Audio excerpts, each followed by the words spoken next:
नहमदुहु व नसल्ली अला रसूलिहिल करीम। मोहतरम दोस्तों और बुजुर्गों,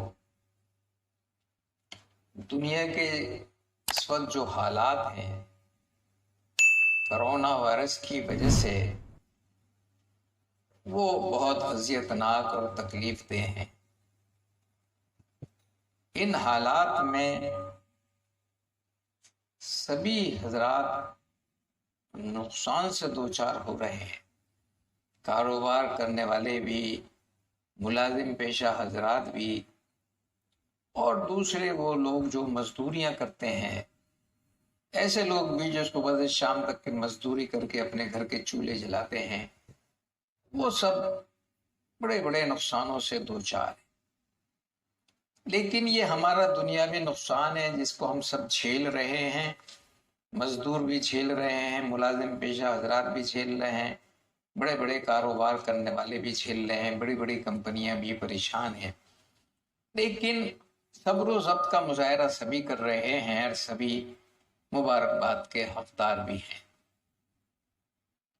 मैं मुसलमान होने की हैसियत से ये बात तमाम मुसलमानों को मुबारकबादी के तौर पर कहता हूँ कि मुसलमानों ने बहुत बड़ी कुर्बानी दी है। उनकी अजानें भी जाहिर है कि इस अंदाज में नहीं हो रही हैं जिस अंदाज में मस्जिदों से आवाज़ें आती थी। वो मस्जिदों में नमाज का सिलसिला भी बंद है, कुरान हकीम का सिलसिला भी बंद है, और हज और उम्र का सिलसिला भी बंद है। और मुसलमान कुर्बानियाँ दे रहे हैं, सब्र व ज़ब्त का मुजाहरा कर रहे हैं। हिंदुस्तान के मुसलमान अपनी हुकूमत के हुक्म की तामील कर रहे हैं और कसीर तादाद में लोग अपने घरों के अंदर बंद हैं। और अल्लाह का फजल करम है कि मुसलमानों की इन कुर्बानियों की वजह से और गैर मुस्लिमीन की भी इस तरह की कुर्बानियों की वजह से कोरोना वायरस को शिकस्त भी मिलती महसूस हो रही है। और हमें यकीन है कि इंशाअल्लाह बहुत जल्द हमें इस वबा से निजात मिल जाएगी। लेकिन बतौर ख़ास मैं आपसे ये अर्ज़ करूँगा कि दीनी मदरसे जो हैं, उनसे हमारे मुल्क में बल्कि पूरी दुनिया में हमारा इस्लाम जिंदा है। ये जो मदरसे हमारे खुले हुए हैं, जो मादर इल्म दारुल उलूम देवबंद है, और दारुल उलूम देवबंद कायम होने के बाद हजारों मदरसे पूरे हिंदुस्तान में बल्कि लाखों मदरसे कायम हुए हैं जो अवाम के ताउन और चंदे पर चलते हैं। और ये ताउन रमज़ान के महीने में बतौर ख़ास होता है।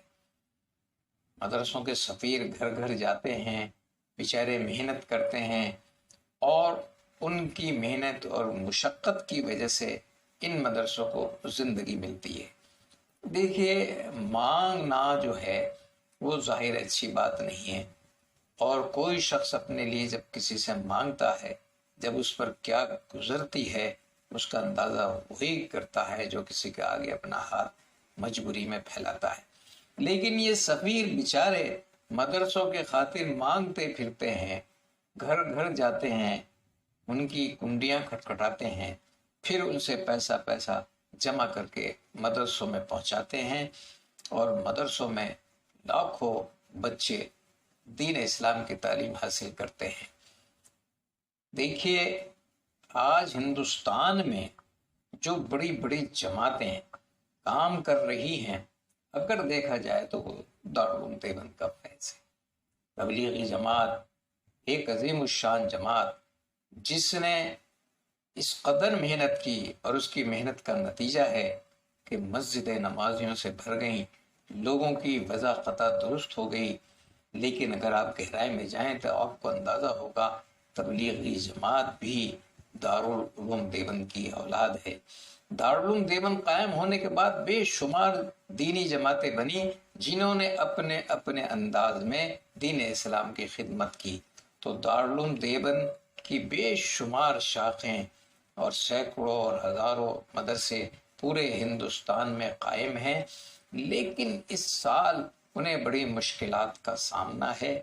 सफ़ीर हज़रात सफ़र नहीं कर सकते, और अगर कर रहे हैं तो उन्हें बहुत ज़्यादा मुश्किलात का सामना करना पड़ रहा है, क्योंकि उन्हें हुकूमत के हुक्म को भी मानना पड़ रहा है اس لیے میں تمام حضرات سے اور تمام مسلمانوں سے یہ درخواست کروں گا کہ وہ دینی مدارس کے لیے چندے کو اور ڈونیشن کو اپنے ذہنوں میں رکھیں، اور ان کو جو وہ رقومات ہمیشہ دیتے رہے ہیں وہ اٹھا کر آج بھی رکھیں، اور وہ مدرسوں کی امانت سمجھیں۔ بات یاد رکھیں، دین اسلام کی اشاعت کے لیے اور اسلام کے نشاط ثانیہ کے لیے ان مدرسوں کا وجود بہت ضروری ہے۔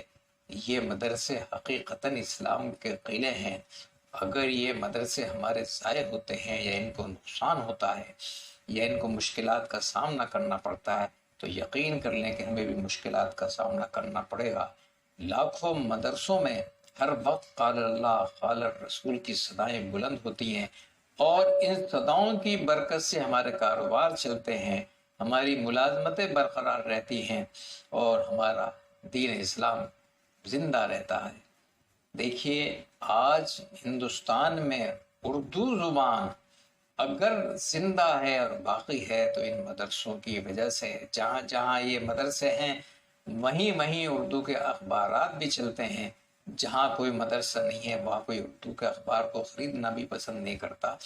تو ان مدرسوں کا فیض ہے جو ہمارے ارد گرد ہمیں محسوس ہوتا ہے، یہ فیض جاری رہے گا اگر ہم ان مدرسوں کو کمک پہنچاتے رہے۔ میری بطور خاص درخواست ہے کہ ان مدرسوں کی اعانت فرمائیں، ان کی مدد فرمائیں، اور ان کے لیے چندہ رمضان کے بعد بھی ان مدرسوں کو دیتے رہیں، اور اگر ابھی بھی کسی طریقے سے کسی بھی انداز سے مدرسوں تک رقومات پہنچانا ضروری ہو تو پہنچائیں، اور کوئی بھی طریقہ اس کا اختیار کریں۔ دوسری بات بطور خاص یہ عرض کرنی ہے کہ عید آ رہی ہے، تو عید کے لیے ظاہر ہے بہت اخراجات مسلمان کرتے ہیں۔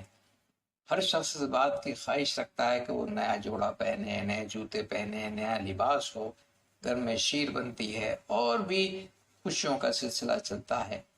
لیکن بطور خاص یہ گزارش ہے کہ اس عید کو سادگی کے ساتھ منائیں۔ اس سے ہمیں یہ بھی فائدہ ہوگا کہ ہمارا نام کہیں بدنام نہیں ہوگا۔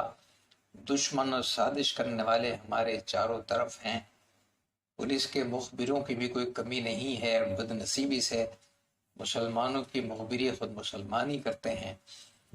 تو خریداری کریں گے آپ، خام خام بھی آپ پر یہ الزام لگے گا کہ آپ کرونا وائرس کو پھیلا رہے ہیں۔ اور دوسری بات یہ ہے کہ مسلمان ایک غیرت مند قوم ہے۔ ہمارے غریبوں سے سبزیاں لوگ نہیں خرید رہے ہیں کہ یہ آئیں گے تو یہ کرونا وائرس لے کر آئیں گے۔ تو جب ہمارے غریبوں کو نظر انداز کر دیا گیا تو ہمارے مالداروں کی غیرت کا تقاضا یہ ہے کہ وہ بھی دکانوں میں نہ جائیں۔ اگر وہ دکانوں میں جا کے خریداری کریں گے تو یہ ایک اعتبار سے بے غیرتی ہوگی۔ تو ہمیں چاہیے کہ ہم ان خریداریوں سے خود کو بچائیں، اپنے گھروں میں اپنا آپ کو محفوظ رکھیں۔ ایک عید اگر سادگی کے ساتھ گزر جائے گی، کیا معلوم یہ عید ہزاروں عیدوں پر بھاری ہو جائے اور رب العالمین ہمارے اس قربانیوں کو بھی قبول فرما لے، اور اس کے بعد ہمیں عزت اور مرتبہ اس ملک میں بھی اور پوری دنیا میں عطا فرما دے۔ تو میں بطور خاص سبھی حضرات سے یہ گزارش کروں گا، اور بالخصوص خواتین سے یہ گزارش کروں گا کہ وہ اس عید میں خریداری سے گریز کریں۔ علماء کی بھی رائے یہی ہے، اور میں تو ایک طالب علم کی حیثیت سے کہہ رہا ہوں، لیکن ہمارے بے شمار علماء نے بھی اس رائے کا اظہار فرمایا ہے کہ عید کو سادگی کے ساتھ منائیں۔ بطور خاص پھر بطور تاکید یہ عرض کرتا ہوں کہ عید سادگی کے ساتھ منائی جائے اور خریداری کے چکروں میں نہ الجھیں۔ اللہ تعالی ہم سب کو عقل سلیم عطا فرمائے اور ہمیں دین صحیح پر چلنے کی توفیق عطا فرمائے۔ وآخر دعوانا الحمدللہ رب العالمین۔